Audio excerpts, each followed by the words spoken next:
नाज़रीन, हमें ज्वाइन किया है जनाब डॉक्टर हफीज़ पाशा साहब, किसी तारफ़ के मोहताज नहीं है। बहुत शुक्रिया डॉक्टर साहब आपके कीमती वक्त के लिए।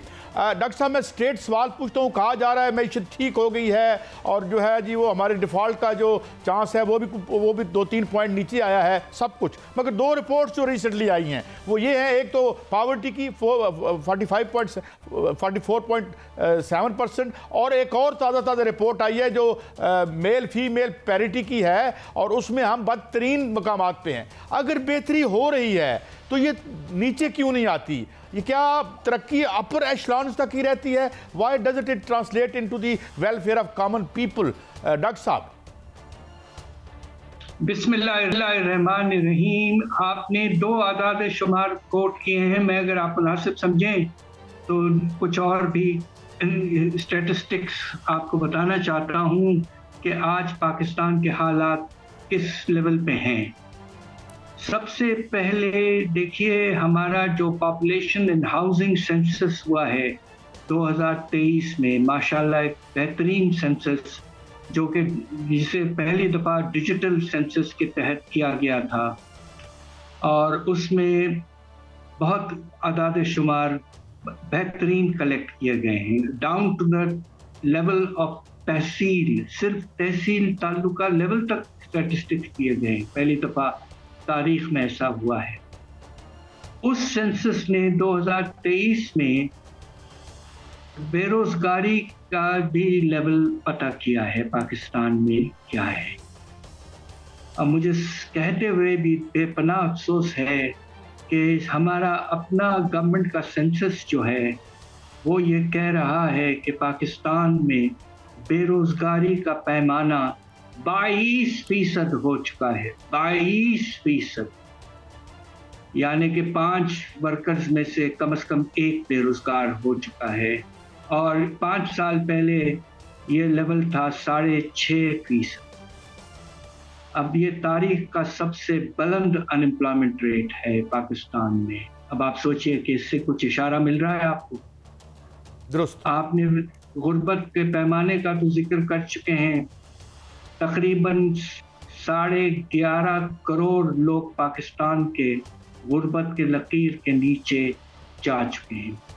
तीसरा एक स्टेटिस्टिक जो हमने इसी सेंसस से निकालने की कोशिश की है दूसरे डॉक्यूमेंट्स के साथ साथ, वो ये है कि पाकिस्तान के नौजवान जो हैं वो किस हद तक हमारे नौजवान जिसे कहते हैं बेकार हैं, आइडल यूथ क्या है, इसका भी पैमाना तारीख का बुलंद लेवल पर जा चुका है।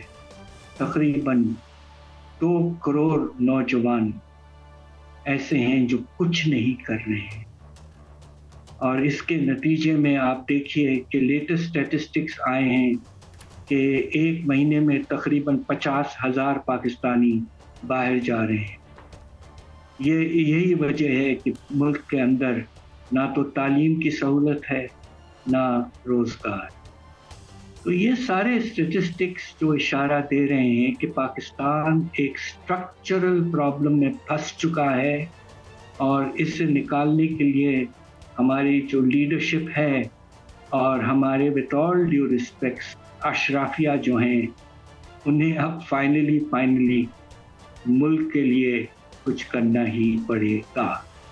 अच्छा डॉक्टर साहब, लेकिन डॉक्टर साहब हुकूमत तो कहती है कि सब अच्छा है और इस हवाले से हुकूमत की जो उन्होंने कहा कि तमाम अहदाफ जो हैं हमने पूरे कर लिए हैं, लेकिन जो नज़र आ रहा है कि ना दरामदात का हदफ पूरा हुआ, ना बरामदात का हदफ पूरा हुआ, ना तजारती खसारे का हदफ पूरा हुआ और ना ही जो है वो देखने में आया कि टैक्स का हदफ है वो भी पूरा हुआ। तो आइंदा जो साल जो है वो शुरू हो चुका है, इसमें आपको पॉलिसियाँ कोई ऐसी नज़र आ रही हैं कि हम अहदाफ जो है मुकम्मल कर लेंगे जो अहदाफ रखे गए हैं? देखिए, again with all due respects, ये बजट जो पेश किया गया है ये नुमाया तौर पर एक कमज़ोर बजट है। इसमें ना तो हदाफ ठीक से सेट किए गए हैं, ना कोई वेल डिफाइंड रिफॉर्म्स और पॉलिसीज़। अब आप ये सोचिए कि मुल्क के जो 2 अशरफिया को हम टारगेट कर रहे थे पिछले साल, एक तो बड़े ज़मींदारों की आमदनी पर एग्रीकल्चरल इनकम टैक्स लगाने का प्रपोजल था اور پروونسز اپنے لاز میں تبدیلی لائے تھے 1 جنوری 2025 تک. اور دوسرا یہ تھا کہ جو بڑے بڑے ٹریڈرز ہیں، دکاندار ہیں، ان کو ہم ایک پروجیکٹ کے تحت ان سے 50 ارب حاصل کرنے کی کوشش کریں. اس بجٹ میں نہ تو ان چیزوں کا ذکر ہے، نہ کوئی میجر براڈ بیسنگ انیشیٹو کی گئی ہے. جی ڈاکٹر صاحب، میں اب تھوڑا انٹرنیشنل لیول پہ آپ سے ایک گائیڈنس چاہتا ہوں. میں کل ایک اصطلاح دیکھ رہا تھا کہ میں نے پھر اس کو فالو کیا کہ جی جو سینٹرل بینکرز کرائم سنڈیکیٹ، میں نے اس کے پیچھے گیا تو میں نے پڑھا کہ حیرت زدہ ہوا، اور میں نے کہا آپ سے گائیڈنس لوں گا خاص طور پر کہ جی دنیا فیس لیس نان الیکٹڈ جو سینٹرل بینکر چلاتے ہیں، not the elected people, how for this تصور جو ہے وہ درست ہے آپ کے خیال میں کہ ہائی فائنانس کنٹرول کرتا ہے سیاست کو، جنگوں کو اور حکومتوں کو عالمی سطح پر؟ جی اس کے بارے میں تو یہ کہنا بہت مشکل ہے یقیناً، مگر آپ یونائٹڈ اسٹیٹس میں یہ دیکھیے گا کہ یقیناً جو گلوبل فائنینشیل انٹرسٹ ہوتے ہیں امریکن بزنس مین، بڑے بڑے بزنس مین کے، وہ یقیناً متاثر کرتے ہیں امریکن فارن اور اکنامک پالیسیز کو، یقیناً. اور ایک اور میرا سوال ڈاکٹر صاحب جو کہ یورپ کے حوالے سے ہے، میں آج نیو یارک ٹائم میں سٹوری دیکھ رہا تھا کہ اب وہ وار کینشینزم کی طرف جا رہے ہیں، انڈسٹریاں بند کر کے، بیلجیم میں آڈی کی فیکٹری بند کر کے اسلحے کی فیکٹریاں لگا رہے ہیں. تو کیا یورپ میں بھی ویلفیئر سٹیٹ کا تیا پانچا ہونے جا رہا ہے؟ کیونکہ وہ کہہ رہے ہیں کہ اٹ از ویری فیٹ، اسے ہمیں کاٹنا ہے. جی اب دیکھیے شاید ایشو سسٹینیبلٹی کا پیدا ہو گیا ہے. اب جو بوجھ ہے فار انسٹنس انگلینڈ میں اللہ کے فضل سے جو نیشنل ہیلتھ سروس تھی، بہترین سروس، جب ہم شاگرد تھے کیمبرج یونیورسٹی میں بہت سال پہلے، تو اس زمانے میں بھی یہ نظام موجود تھا، ماشاءاللہ بہت بہترین نظام. بات یہ ہے کہ ویلفیئر اسٹیٹ کو سسٹین کرنے کے لیے دو چیزوں کی ضرورت ہوتی ہے. ایک نمایاں طور پر آپ کا شرح نمو جو ہے وہ مناسب رہے 4 سے 5%.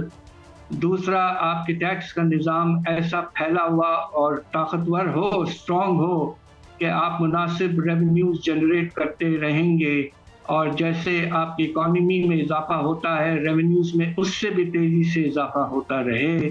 یہ دو چیزیں ریکوائرمنٹس ہیں for sustainability of a welfare state.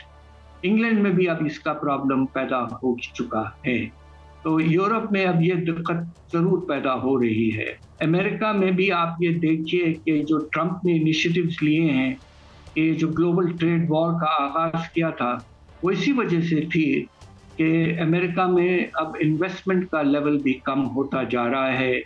لوگ دوسرے ممالک خاص طور پہ چائنا وغیرہ کی طرف ان کا رجحان بڑھ چکا ہے.